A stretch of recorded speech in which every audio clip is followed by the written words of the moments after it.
जय गुरु जी के चरणों में कोटि कोटि नमन, अनंतम अनंतम शुक्राना। संगत जी, आपका गुरु जी कृपा सत्संग में बहुत बहुत स्वागत है। संगत जी, आजकल हम पढ़ रहे हैं जी बहुत ही दिव्य पाठ। इसमें हम शिव जी के 8 अवतारों का, शिव जी और पार्वती के 8 अवतारों का हम कर रहे हैं स्तुति। और ये स्तुति बहुत ही अच्छी स्तुति है जिसमें हमारे सारे मनोरथ पूरे होते हैं, सारी इच्छाएं पूर्ण करने वाली स्तुति है। तो आप इसे एक भी स्तुति मिस मत कीजिएगा। हमने 101 तक कल पढ़ी थी, आज हम पढ़ेंगे 102 से 100 जितनी लास्ट तक है, आज सारी कंप्लीट करेंगे संगत जी। और बहुत ही अच्छे अध्याय चल रहे हैं। और आज है जी सोमवार का दिन, शिव जी का दिन, गुरु जी का दिन। तो चलिए स्टार्ट करते हैं और अपने प्यारे गुरु जी से एक बार आज्ञा ले लेते हैं। बहुत ही प्रेम से बोलते हैं, मंत्र जाप करते हैं एक बार। ओम नमः शिवाय, शिव जी सदा सहाय।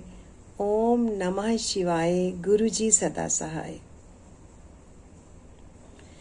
सूर्यदेव से संबंध रखने वाले छहों अंग, उनकी दीप्ता आदि 8 शक्तियां आदित्य, भास्कर, भानु, रवि, अर्क, ब्रह्मा, रुद्र तथा विष्णु, ये 8 आदित्य मूर्तियां और उनकी विस्तरा, सुतरा, बोधनी, आप्यायनी तथा उनके अतिरिक्त उषा, प्रभा, प्राज्ञा और संध्या, ये शक्तियां चंद्रमा से लेकर केतु पर्यंत, शिव भावित ग्रह, 12 आदित्य, उनकी 12 शक्तियां तथा ऋषि, देवता, गंधर्व, नाग, अप्सराओं के समूह, ग्रामणी यानी अगुआ, यक्ष, राक्षस, ये 7-7 संख्या वाले गण, 7 छंदोमय अश्व, वाल खिल्य आदि मुनि, ये सब के सब भगवान शिव के चरणा विंदों की अर्चना करने वाले हैं। ये लोग शिव और पार्वती की आज्ञा का आदर करते हुए मुझे मंगल प्रदान करें। ब्रह्मा जी देवादिदेव महादेव जी की मूर्तियां हैं, भूमंडल के अधिपति हैं, 64 गुणों के ऐश्वर्य से युक्त हैं और बुद्धि तत्व में प्रतिष्ठित हैं। वे निर्गुण होते हुए भी अनेक कल्याणमय गुणों से संपन्न है, सद्गुण समूह रूप है, निर्विकार देवता हैं, उनके सामने दूसरे सब लोग साधारण हैं। सृष्टि, पालन और संहार के क्रम से उनके सब कर्म असाधारण है। इस तरह वे 3, 4 एवं 5 आवरणों या सब रूपों में विभक्त हैं। भगवान शिव के चौथे आवरण में अनुचरों सहित उनकी पूजा हुई है। वे शिव के प्रिय, शिव में ही आसक्त तथा शिव के चरणा विंदों की अर्चना में तत्पर हैं। ऐसे ब्रह्मदेव शिवा और शिव की आज्ञा का सत्कार करके मुझे मंगल प्रदान करें। ओम नमः शिवाय। एक ही उसमें श्लोक में संगत जी 109 से लेके 112 तक आ गए। अब हम पढ़ेंगे नेक्स्ट। हिरण्यगर्भ, लोकेश, विराट, काल पुरुष, सनत कुमार, सनक, सनंदन, सनातन, दक्ष आदि ब्रह्मपुत्र, 11 प्रजापति और उनकी पत्नियां, धर्म तथा संकल्प, ये सब के सब शिव की अर्चना में तत्पर रहने वाले और शिव भक्ति परायण है। अतः शिव की आज्ञा के अधीन हो मुझे मंगल प्रदान करें। 115 हमने कंप्लीट की स्तुति। नेक्स्ट, 4 वेद, इतिहास, पुराण, धर्मशास्त्र और वैदिक विद्याएं, ये सब के सब एकमात्र शिव के स्वरूप का प्रतिपादन करने वाले हैं। अतः इनका तात्पर्य एक दूसरे के विरुद्ध नहीं है। ये सब शिव और शिवा की आज्ञा शिरोधार्य करके मेरा मंगल करें। महादेव रुद्र शंभु की सबसे गरिष्ठ मूर्ति हैं। ये अग्निमंडल के अधीश्वर हैं, समस्त पुरुषार्थों और ऐश्वर्यों से संपन्न है, सर्वसमर्थ है। इनके शिव तत्व का अभिमान जागृत है। ये निर्गुण होते हुए भी त्रिगुण रूप है, केवल सात्विक, राजस और तामस भी है। ये पहले से ही निर्विकार है। सब कुछ इन्हीं की सृष्टि है। सृष्टि, पालन और संहार करने के कारण इनका कर्म असाधारण माना जाता है। ये ब्रह्मा जी के भी मस्तक का छेदन करने वाले हैं। ब्रह्मा जी के पिता और पुत्र भी हैं। इसी तरह विष्णु के भी जनक और पुत्र हैं तथा उन्हें नियंत्रण में रखने वाले हैं। ये उन दोनों ब्रह्मा और विष्णु को ज्ञान देने वाले तथा नित्य उन पर अनुग्रह रखने वाले हैं। ये प्रभु ब्रह्मांड के भीतर और बाहर भी व्याप्त हैं तथा ये लोक और परलोक दोनों लोकों की अधिपति रुद्र हैं। ये शिव के प्रिय, शिव में ही आसक्त तथा शिव के ही चरणाविंदों की अर्चना में तत्पर हैं। अतः शिव की आज्ञा को सामने रखते हुए मेरा मंगल करें।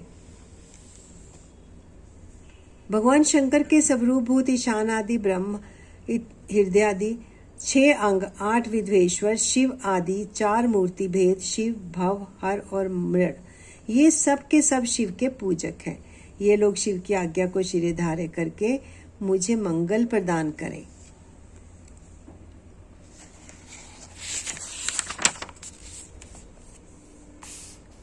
भगवान विष्णु महेश्वर शिव के ही उत्कृष्ट स्वरूप हैं। वे जल तत्व के अधिपति और साक्षात अव्यक्त पद पर प्रतिष्ठित है। प्राकृतिक गुणों से रहित है।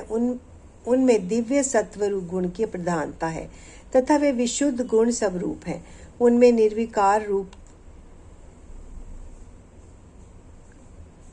निर्विकार रूपता का अभिमान है। साधारणतः तीनों लोक उनकी कृति हैं। सृष्टि पालन आदि करने के कारण उनके कर्म असाधारण हैं। वे रुद्र के दर्शना मांग से प्रकट हुए स्वयंभू के साथ एक समय स्पर्धा कर चुके हैं। साक्षात आदि ब्रह्मा द्वारा उत्पादित होकर भी वे उनके भी उत्पादक हैं। ब्रह्मांड के भीतर और बाहर व्याप्त है, इसलिए विष्णु कहलाते हैं। दोनों लोकों के अधिपति हैं। असुरों का अंत करने वाले चक्रधारी तथा इंद्र के भी छोटे भाई हैं। 10 अवतार विग्रहों के रूप में यहाँ प्रकट हुए हैं। भृगु के श्राप के बहाने पृथ्वी का भार उतारने के लिए उन्होंने स्वेच्छा से इस भूतल पर अवतार लिया है। उनका बल अप्रमेय है। वे मायावी हैं और अपनी माया द्वारा जगत को मोहित करते हैं। उन्होंने महाविष्णु तथा सदा विष्णु का रूप धारण करके त्रिमूर्ति में आसन पर वैष्णव द्वारा नित्य पूजा प्राप्त की है। वे शिव के प्रिय, शिव में ही आसक्त तथा शिव के चरणों की अर्चना में तत्पर हैं। वे शिव की आज्ञा शिरोधार्य करके मुझे मंगल प्रदान करें। वासुदेव, अनिरुद्ध, प्रद्युम्न तथा संकर्षण, ये श्री हरि की 4 विख्यात मूर्तियां यानी व्यू हैं। मत्स्य, कूर्म, वराह, नरसिंह, वामन, परशुराम, राम, बलराम, श्री कृष्ण, विष्णु है, ग्रीव, चक्र, नारायण शास्त्र, 5 जन्य तथा 60 धनुष, ये सब के सब शिव और शिवा की आज्ञा का सत्कार करते हुए मुझे मंगल प्रदान करें। प्रभा, सरस्वती, गौरी तथा शिव के प्रति भक्तिभाव रखने वाली लक्ष्मी, ये शिव और शिवा के आदेश से मेरा मंगल करें। इंद्र, अग्नि, यम, निकृति, वरुण, वायु, सोम, कुबेर तथा त्रिशूलधारी ईशान, ये सब के सब शिव सदा से भावित होकर शिवार्चन में तत्पर रहते हैं। ये शिव और शिवा की आज्ञा का आदर मानकर मुझे मंगल प्रदान करें। त्रिशूल, व्रज, परशु, बाण, खड़ग, पाश, अंकुश और श्रेष्ठ आयुध पिनाक, ये महादेव तथा महादेवी के दिव्य आयुध शिव और शिवा की आज्ञा का नित सत्कार करते हुए सदा मेरी रक्षा करें। वृषभ रूपधारी देव, जो सुरभि के महाबली पुत्र हैं, वड वानल से भी होड़ लगाते हैं, 5 गौ माताओं से घिरे रहते हैं और अपनी तपस्या के प्रभाव से परमेश्वर शिव तरह परमेश्वरी शिवा के वाहन हुए हैं। उन दोनों की आज्ञा शिरोधार्य करके मेरी इच्छा पूर्ण करें। स्तुति 143 हमने पढ़ ली संगत जी। नेक्स्ट पढ़ते हैं। नंदा, सुनंदा, सुरभि, सुशीला और सुमना, ये 5 गौ माताएं सदा शिवलोक में निवास करती हैं। ये सब की सब नित्य शिवार्चन में लगी रहती और शिव भक्ति परायणा है। अतः शिव तथा शिवा के आदेश से ही मेरी इच्छा की पूर्ति करें। नेत्रपाल महान तेजस्वी हैं। उनकी अंग कांति नील मेघ के समान है और मुख दाढ़ों के कारण विकराल जान पड़ता है। उनके लाल लाल होंठ फड़कते रहते हैं, जिससे उनकी शोभा बढ़ जाती है। उनके सिर के बाल भी लाल और ऊपर को उठे हुए हैं। वे तेजस्वी हैं। उनकी भौहें तथा आंखें भी टेढ़ी ही हैं। वे लाल और गोलाकार 3 नेत्र धारण करते हैं। चंद्रमा और सर्प उनके आभूषण हैं। वे सदा नंगे ही रहते हैं तथा उनके हाथों में त्रिशूल, पाश, खड़ग और कपाल उठे रहते हैं। वे भैरव और भैरवों, सिद्धों तथा योगिनियों से घिरे रहते हैं। प्रत्येक क्षेत्र में उनकी स्थिति है। वे वहां सत्पुरुषों के रक्षक होकर रहते हैं। उनका मस्तक सदा शिव के चरणों में झुका रहता है। वे सदा शिव के सद्भाव से भावित हैं तथा शिव के शरणागत भक्तों की औरस पुत्रों की भांति विशेष रक्षा करते हैं। ऐसे प्रभावशाली क्षेत्रपाल शिव और शिवा की आज्ञा का सत्कार करते हुए मुझे मंगल प्रदान करें।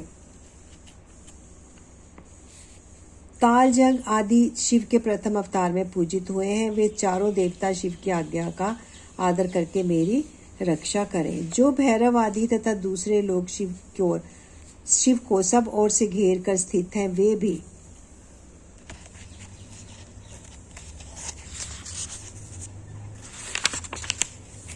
शिव के आदेश का गौरव मान पर मुझ पर अनुग्रह करें। नारद आदि देव पूजित दिव्य मुनि, साध्य नाग, जल लोक निवासी देवता, विशेषाधिकार से संपन्न महरलोक निवासी सप्तऋषि तथा अन्य वैमानिक गण सदाशिव की अर्चना में तत्पर रहते हैं। ये सब शिव की आज्ञा के अधीन है, अतः शिव और शिव की आज्ञा से मुझे मनोवांछित वस्तु प्रदान करें। गंधर्वों से लेकर पिशाच पर्यंत जो 4 देव योनियां हैं, जो सिद्ध, विद्याधर, अन्य आकाशचारी, असुर, राक्षस, पाताल तलवासी, अनंत आदि नागराज, गरुड़ आदि दिव्य पक्षी, कुष्मांड, प्रेत, बेताल, ग्रह, भूतगण, ढाकिनियाँ, योगिनियाँ, शाकिनियाँ तथा वैसी ही और स्त्रियाँ, क्षेत्र, आराम, बगीचे, ग्रह आदि तीर्थ, देव मंदिर, द्वीप, समूह, नदियाँ, नद, सरोवर, सुमेरु आदि पर्वत, सब और फैले हुए वन, पशु, पक्षी, वृक्ष, कृमि, कीट आदि मृग, समस्त भुवन, भुवनेश्वर, आवरणों सहित ब्रह्मांड, 12 मास, 10 दिग्गज, वर्ण, पद, मंत्र, तत्व, उनके अधिपति, ब्रह्मांड धारक, रुद्र, अन्य रुद्र और उनकी शक्तियाँ तथा इस जगत में जो कुछ भी देखा, सुना और अनुमान किया गया है, वे सब के सब शिव और शिव की आज्ञा से मेरा मनोरथ पूर्ण करें। जो पंच पुरुषार्थ स्वरूपा होने से पंचार्था कही गई है, जिसका स्वरूप दिव्य है तथा जो पशु विद्या की कोटि से बाहर है, वह पशुओं को पाश से मुक्त करने वाली शैवी पराविद्या, शिव धर्म शास्त्र, शैव धर्म, श्रुति सम्मत, शिव संगीत पुराण, शैवागम तथा धर्माकादि चतुर्विद पुरुषार्थ, जिन्हें शिव और शिवा के समान ही मानकर उन्हीं के समान पूजा दी गई है, उन्हीं दोनों की आज्ञा लेकर मेरे अभीष्ट की सिद्धि के लिए इस कर्म का अनुमोदन करें, इसे सफल और सुसंपन्न घोषित करें। श्वेत से लेकर नकुलिश पर्यंत शिष्य सहित आचार्यगण, उनकी संतान परंपरा में उत्पन्न गुरुजन, विशेषता मेरे गुरु शैव माहेश्वर, जो ज्ञान और कर्म में तत्पर रहने वाले हैं, मेरे इस कर्म को सफल और सुसंपन्न माने। लौकिक ब्राह्मण, क्षत्रिय, वैश्य, वेदांगों के तत्वज्ञ, विद्वान, सर्वशास्त्र कुशल, सांख्यवेता, वैशेषिक, योग शास्त्र के आचार्य, न्यायिक, सूर्योपासक, ब्रह्मोपासक, शैव, वैष्णव तथा अन्य सब शिष्ट और विशिष्ट पुरुष शिव की आज्ञा के अधीन हो मेरे इस कर्म को अभीष्ट साधक माने। सिद्धांत मार्गी शैव, पाशुपत शैव, महावर्तधारी शैव तथा अन्य कापालिक शैव, ये सब के शव शिव जी की आज्ञा के पालक तथा मेरे भी पूज्य हैं। अतः शिव जी की आज्ञा इन सब का मुझ पर अनुग्रह हो और वे इस कार्य को सफल घोषित करें। जो दक्षिणाचार के ज्ञान में परिनिष्ठ तथा दक्षिणाचार के उत्कृष्ट मार्ग पर चलने वाले हैं, वे परस्पर विरोध ना रखते हुए मंत्र का जप करें और मेरे कल्याण कामी हो। नास्तिक, शठ, कृतघ्न, तापस, पाखंडी और अति पापिक प्राणी मुझसे दूर ही रहे। यहाँ बहुतों की स्तुति से क्या लाभ। जो कोई भी आस्तिक संत है, वे सब मुझ पर अनुग्रह करे और मेरे मंगल होने का आशीर्वाद दे। जो पंचावरण रूपी प्रपंच से घिरे हुए हैं और सबके आदि कारण है, उन आप पुत्र सहित साम सदाशिव को मेरा नमस्कार है। ऐसा कहकर शिव और शिवा के उद्देश्य से भूमि पर दंड की भांति गिरकर प्रणाम करें और कम से कम 108 बार पंचाक्षरी विद्या का जप करें।